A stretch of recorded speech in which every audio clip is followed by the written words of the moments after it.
Lecture number 152 سیرت النبی صلی اللہ علیہ وآلہ وسلم کے حوالے سے ہم غزوہ بنو قریظہ بیان کر رہے تھے، وہ اب مکمل ہوا۔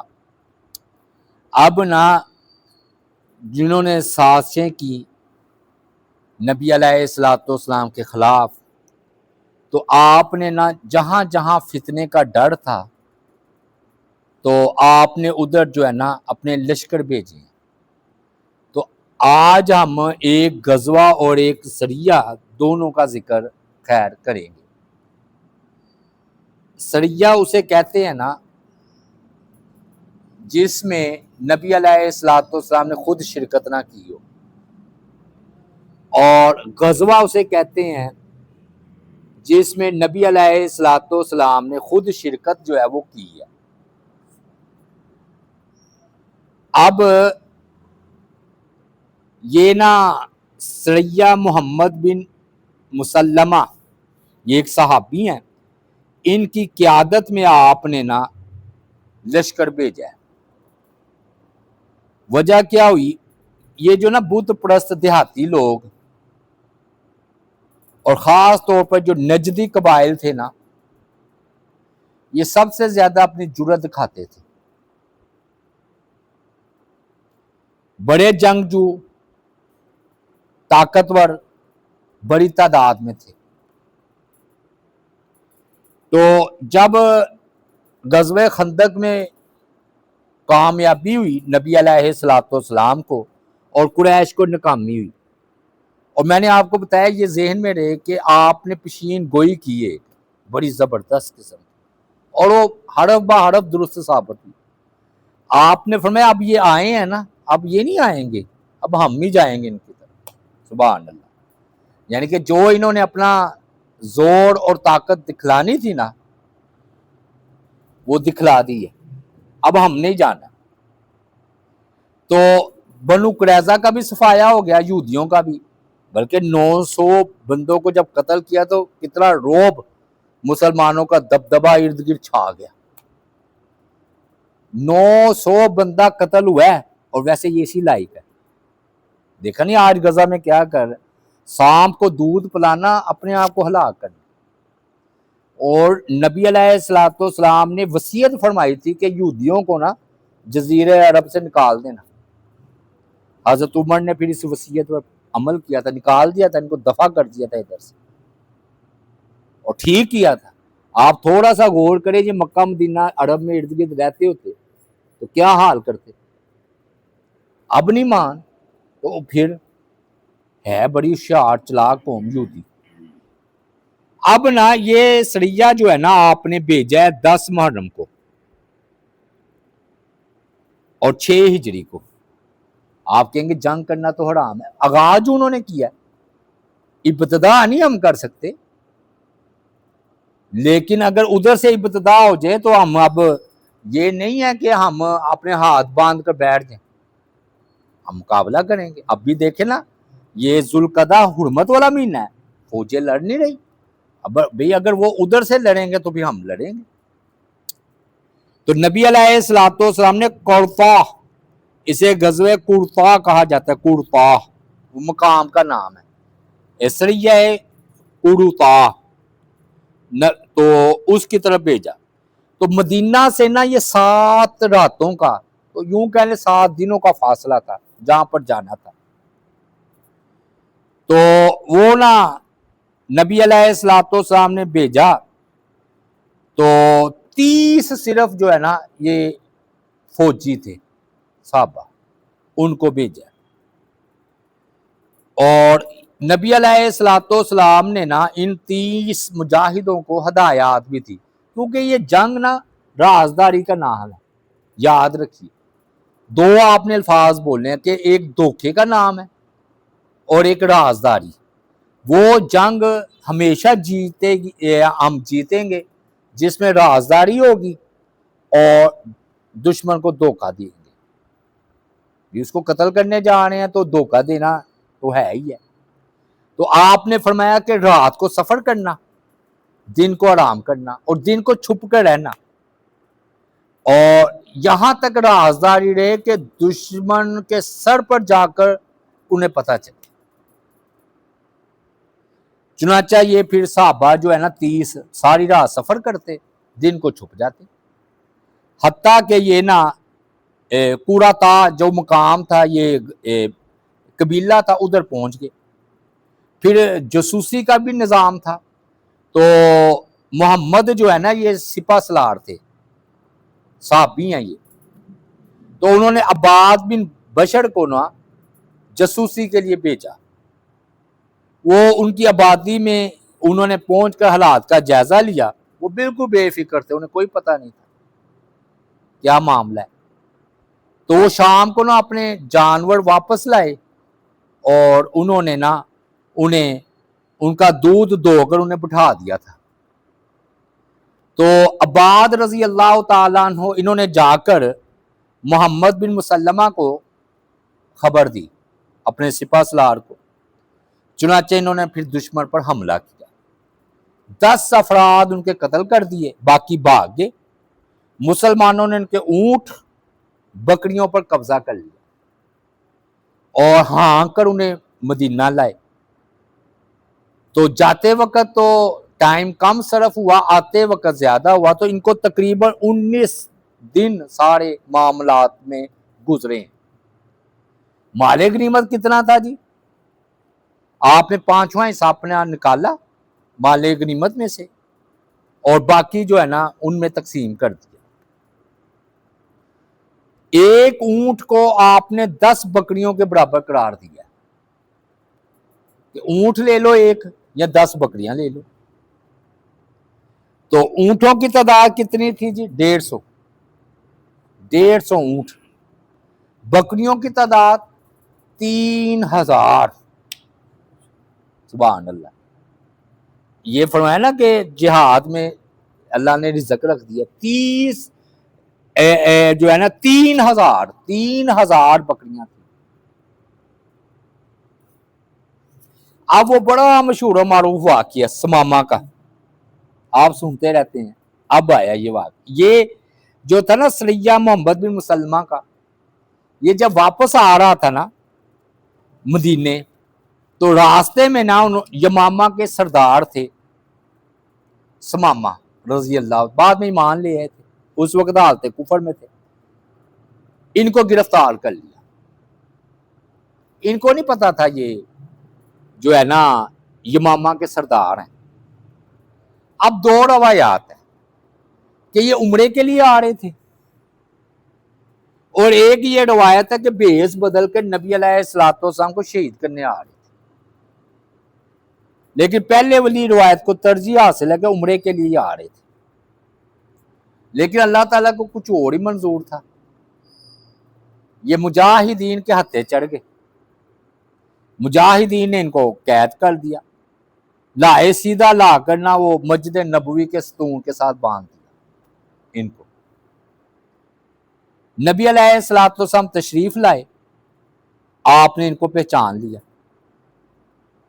آپ نے پوچھا سمامہ بتاؤ کیا حال ہے تمہارا، کیا خیال ہے تمہارا، مطلب ایمان قبول کر لو اسلام. تو انہوں نے 3 باتیں کی نبی علیہ الصلوۃ والسلام سے. پہلے کہ اگر آپ مجھے قتل کریں گے تو ہم بھی خون والے ہیں، یعنی کہ ہمارا قبیلہ انتقام لے گا، قتل کا بدلہ قتل. یہ آپ کو دھمکی دی ہے اس نے. اور اگر آپ احسان فرما کر مجھے چھوڑ دیں تو میں ایسا آدمی ہوں بڑا قدردان ہوں، احسان کرنے والوں کے ساتھ احسان کروں گا. اور اگر آپ فدیے کے طور پر مال لینا چاہیں تو وہ بھی حاضر ہے. لیکن آپ نے نا ان کو ان کے حال پر چھوڑ دیا. دوسرا دن آیا، پھر یہی باتیں ہوئی کہ فدیہ لے کر چھوڑ دیں. آپ کا مطلب تھا ایمان قبول کرو. اس نے کہا جی فدیہ لے کر چھوڑ دو، احسان کر دے، یا بدلہ قتل کریں گے تو قتل کا بدلہ قتل. آپ نے فرمایا تو اس کے حال پر چھوڑ دو. آپ نے چھوڑ دیا. تو بعض کا نا جگنو کو کبھی کسی سے کرنیں مانگنے کی نوبت نہیں آتی، وہ خود اپنی کرنیں بکھیرتا ہے۔ جگنو وہ کسی سے روشنی نہیں لیتا۔ نبی علیہ الصلوۃ والسلام اور صحابہ کرام ہدایت کے لیے جگنو کی طرح تھے، بلکہ سورج کی طرح تھے۔ تو کہتے ہیں وہ ثمامہ جو ہے نا رضی اللہ تعالیٰ عنہ، تینوں دن دیکھتے رہے نماز، مسجد نبوی میں باندھا ہوا تھا، تو وہ نبی علیہ السلام کی نماز، قرآن مجید کی تلاوت، صحابہ کرام، اصحاب صفہ سب کو دیکھتے رہے۔ 3 دن کہتے ہیں جی گزر گئے۔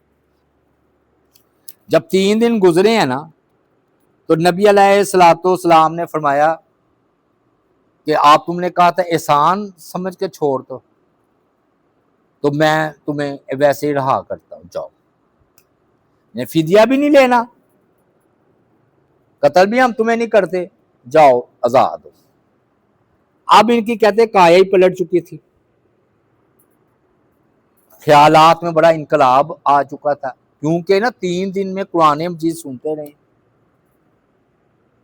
یہ پھر وہ تالاب پر گئے ہیں جو مسجد نبوی کے قریب تھا، ادھر غسل کیا، پھر مسجد دوبارہ تشریف لائے اور بآواز بلند اعلان کیا کہ میں گواہی دیتا ہوں کہ اللہ کے سوا کوئی معبود برحق نہیں، اور محمد صلی اللہ علیہ وسلم اللہ کے رسول ہیں۔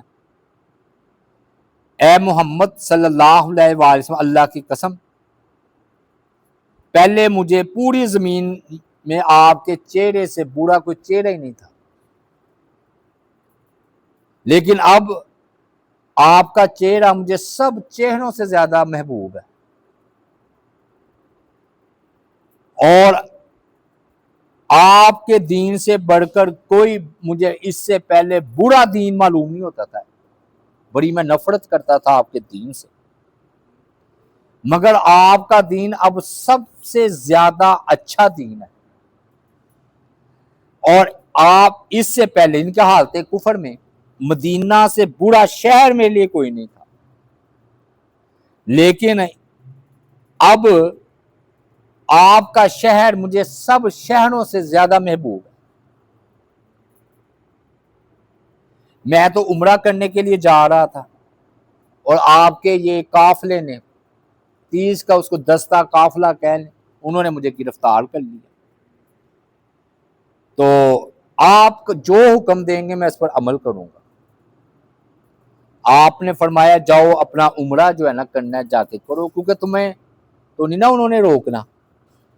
چنانچہ یہ پھر عمرہ کرنے مکہ پہنچے، خبر پہلے ہی پہنچ گئی ادھر کہ ثمامہ جو ہے وہ بے دین ہو گیا۔ وہ بے دین کہتے تھے جو مسلمان ہو جاتا تھا، تو انہوں نے کہا تم بے دین ہو گئے ہو؟ انہوں نے کہا نہیں، میں تو نبی علیہ الصلوۃ والسلام کے ہاتھوں پر ایمان لا کر اب دین پر آیا ہوں، پہلے میں بے دین تھا، بے دین۔ اور اللہ کی قسم میں یمامہ کا سردار ہوں، اب جو تجارت تم کرتے تھے نا یا خرید و فروخت، نبی علیہ الصلوۃ والسلام جب حکم دیں گے تو پھر میں تمہیں گندم دوں گا، ورنہ گندم کا ایک دانہ تمہارے لیے نہیں۔ بائیکاٹ، معاشی بائیکاٹ دیکھیں۔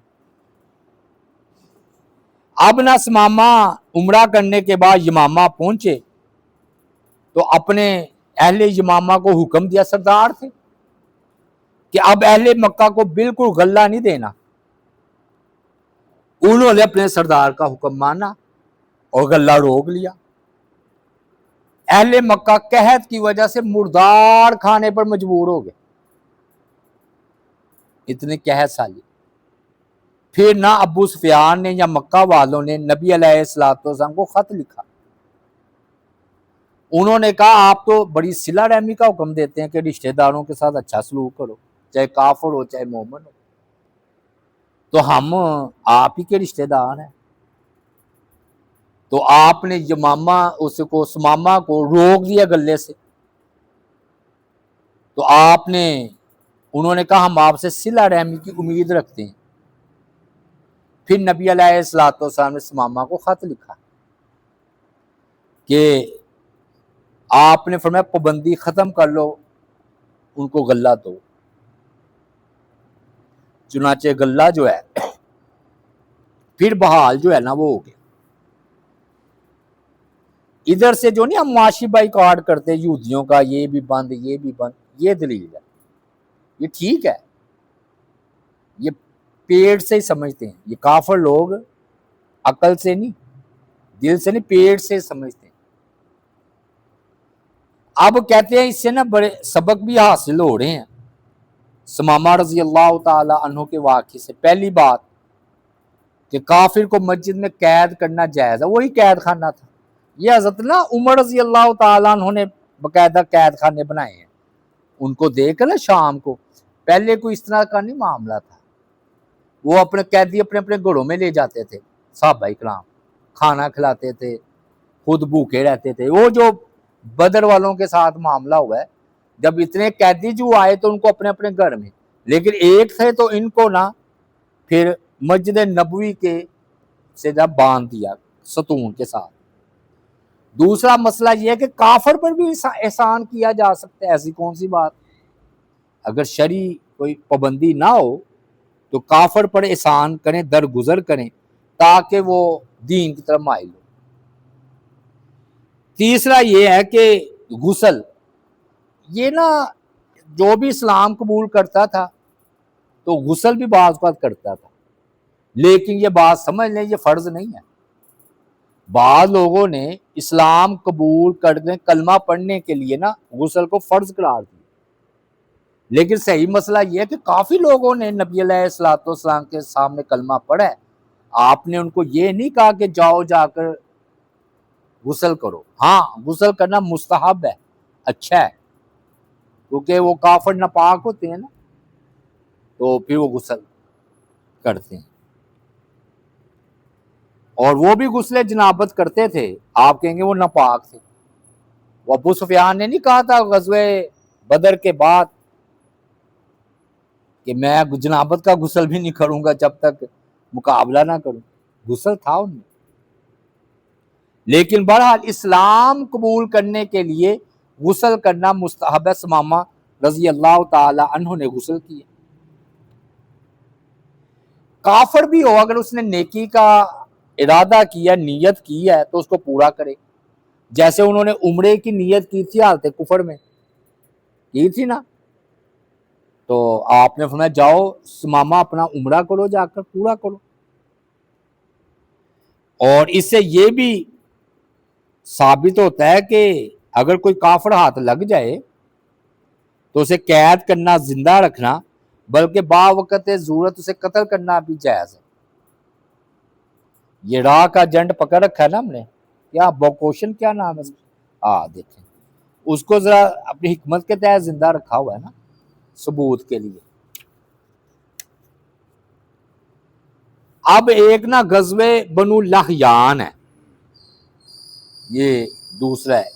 غزوہ کیوں ہے؟ نبی علیہ الصلوۃ والسلام نے اس میں خود شرکت کی تھی. آپ کو پتہ نا خبیب اور زید بن دسنہ کو کتنی بے دردی سے دھوکے سے لے جا کر شہید کیا تھا. یہ بنو لحیان والے تھے. یاد ہے نا آپ کو کہ وہ آئے تھے جی ہمیں مبلغ دے دیں، تو نبی علیہ السلام نے 10 بندوں کے تبلیغ کے لیے بھیجا. ان میں خبیب رضی اللہ تعالیٰ عنہ بھی تھے. تو 8 تو ادھر شہید ہو گئے اور 2 نے اپنی گرفتاری دے دی. اور انہوں نے بھی بڑی بے دردی سے خبیب رضی اللہ تعالی عنہ کو شہید کیا. اللہ تعالیٰ مزید ان کے درجات بلند کرے. اور آپ کو اتنا صدمہ ہوا تھا، آپ نے 1 مہینے تک قنوت نازلہ کی تھی کہ، اور یہ تھے بنو لحیان والے جو آپ سے دھوکے سے مبلغین لے گئے تھے. تو جب ہر طرف سے امن ہوا نا، بلکہ مسلمانوں کا روب دبدبہ بیٹھ گیا، تو آپ نے کہا کہ یہ بنو جو ہے نا لحیان، ان کو بھی سبق سکھلایا جائے، بلکہ قصاص لیا جائے جو انہوں نے صحابہ کرام کو بے دردی سے شہید کیا. تو نبی علیہ السلام غزوہ خندق و بنو قریظہ کے بعد نا آپ نے ان کی طرف پیش قدمی کی. کہتے ہیں یہ ربیع الاول 6 ہجری کی بات ہے، یعنی کہ ہم 5 ہجری سے غزوہ خندق ہوئے 5 ہجری میں، تو اب ہم الحمدللہ 6 ہجری تک آ گئے ہوئے. تو یہ 6 ہجری ربیع الاول کا مہینہ تھا. تو نبی علیہ الصلوۃ والسلام 200 مجاہدین کا لشکر لے کر 20 گھوڑوں کے ساتھ نکلے.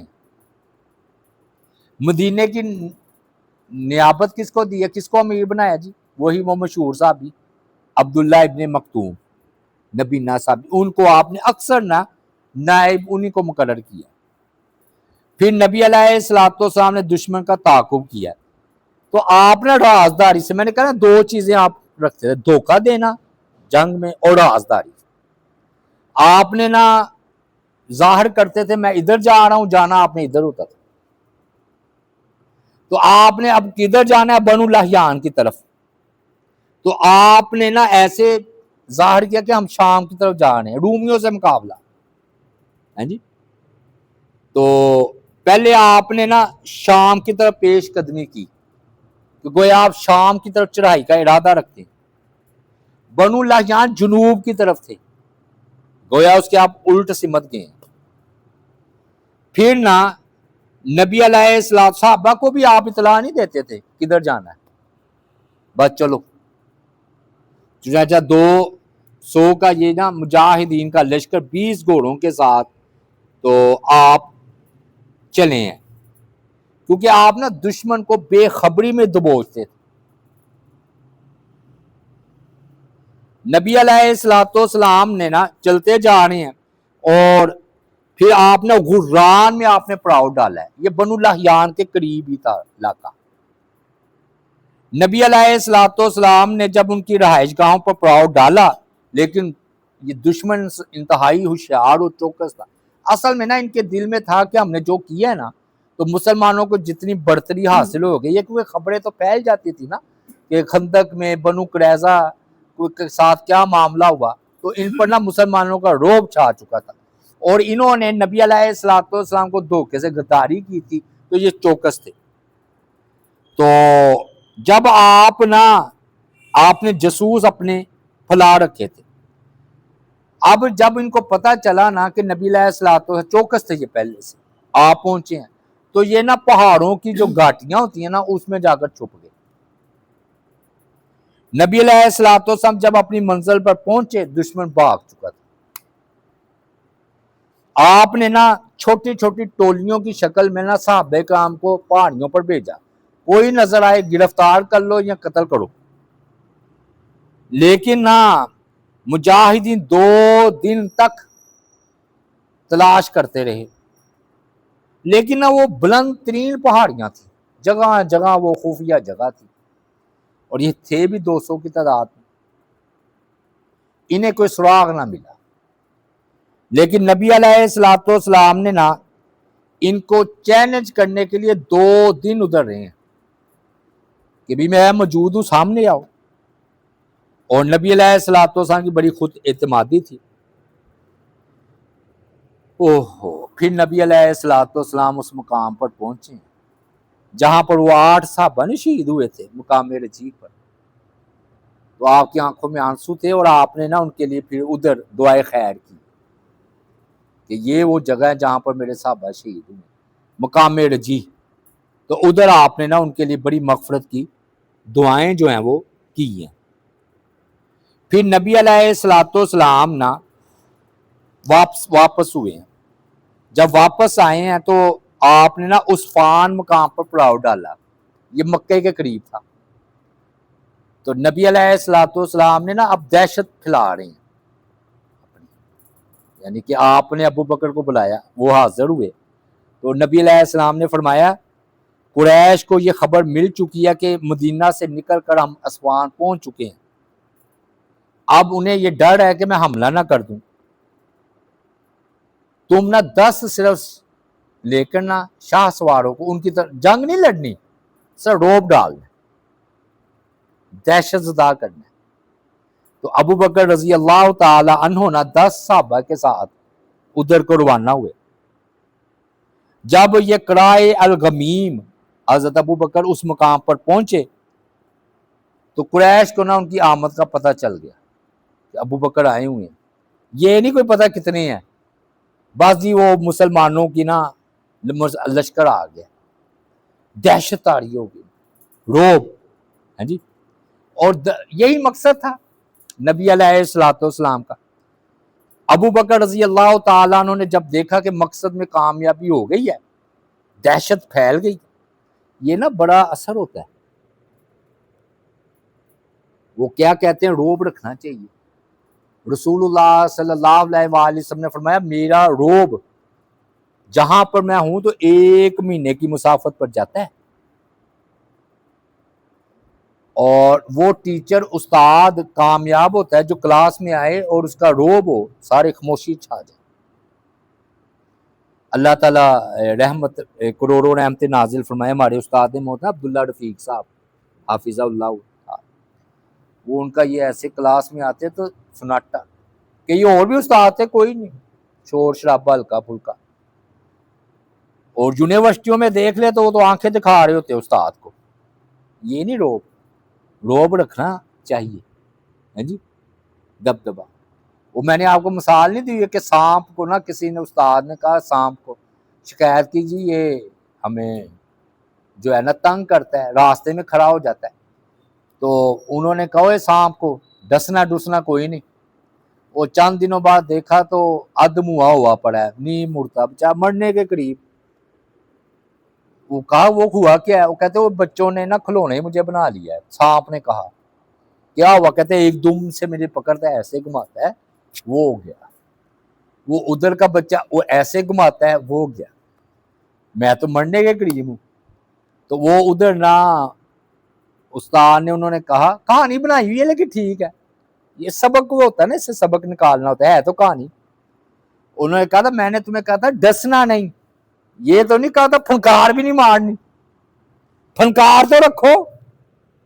تو یہ ابو بکر رضی اللہ تعالیٰ نے پھنکار ماری ہے، سمجھ آئی نا بات آئی سمجھ؟ ابو بکر رضی اللہ تعالیٰ انہوں نے پھنکار ماری ہے کہ آؤ جا، وہ دہشت جو ہے نا وہ پھیل گئی۔ اور یہ جو ایٹمی میزائل ہے یہ بھی دہشت ہے۔ چلانا چلونا کیا، میں آپ کو راز کی بات بتاتا ہوں، ہماری ویڈیو کوئی عام طور پر نہ اتنی سننی، یہ ہم چلا نہیں سکتے شرعی طور پر، کیونکہ وہ اس میں بچے عورتیں وہ تو بے گناہ معصوم سب مارے جائیں گے، شرعن جائز نہیں ہے۔ اور میں آپ کو بتاؤں یہ میں نے واقعی سنا ہے، کہتے ہیں انہوں نے کوئی سائن نہیں کیے ہوئے، ان کے ہاتھ بندے نہیں ہوئے پاکستان کے، وہ چلا سکتا ہے۔ یہ روب رہنا چاہیے نا، وہی بات آ گئی، چلاؤ نہ چلاؤ، یہ روب ہے۔ 71 کے بعد کوئی ہوئی ہے جنگ، چھوٹی موٹی جھڑپیں ہوئی ہیں، ہمیں وہ بھی کر سکتا ہے ایسا، ہندوستان بھی مار سکتا ہے، ادھر بچنا کچھ نہیں۔ تو اس لیے روب ہے یہ۔ تو حضرت ابو بکر رضی اللہ تعالیٰ عنہ نے روب رکھا۔ آخری بات جی، یہ کہتے ہیں کہ نبی اکرم صلی اللہ علیہ وسلم غزوہ بنو لحیان سے واپس تشریف لا رہے تھے، بڑی اہم بات ہے، اسی پر اختتام ہے، لیکن بات بڑی سیریس ہے، سنجیدہ ہے۔ تو راستے میں نا آپ کی والدہ کی قبر آئی، راستے میں تو آپ اپنی والدہ کی قبر سے گزرے ہیں تو آپ پر دقت آ رہی ہوگی، تو ہم ادھر ہی چھوڑتے ہیں، آگے بیان نہیں کرتے، آپ پھر رو کر واپس جو ہے وہ تشریف لائیں، یعنی کہ آپ نے نبی علیہ الصلوۃ والسلام نے اپنی والدہ کی قبر پر گئے ہیں، ٹھیک ہے۔ باقی یہ بحث کہ وہ مومن تھے کافر تھے، میرے نزدیک خاموشی بہتر ہے، اس کاموں میں نہیں پڑھنا چاہیے، نہ اللہ تعالیٰ نے سوال کرنا۔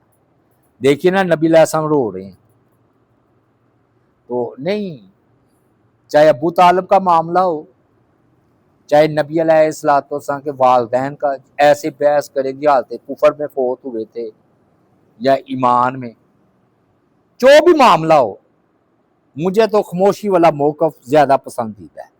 میں یہ نہیں کہہ رہا فیصلہ میں نہیں کہہ رہا کہ وہ فلاں تھے یا فلاں نہیں تھے، میں یہ بات نہیں کر رہا، میں یہ کہہ رہا ہوں کہ مجھے خود تکلیف ہوتی ہے۔ دیکھنا نبی علیہ السلام رو رہے ہیں، والدہ کی قبر پر گئے ہیں رو رہے ہیں، تو ہمیں کیا ضرورت ہے ہم ایسے جس کا ہمیں سوال ہی نہیں ہونا. تو میں خاموشی کے مسئلے کو ترجیح دیتا ہوں. نبی علیہ الصلوۃ والسلام کے والدین کے معاملے میں اللہ تعالیٰ سے دعا ہے جی اللہ تعالیٰ عمل کرنے کی توفیق عطا فرمائے. وما علینا الا البلاغ المبین.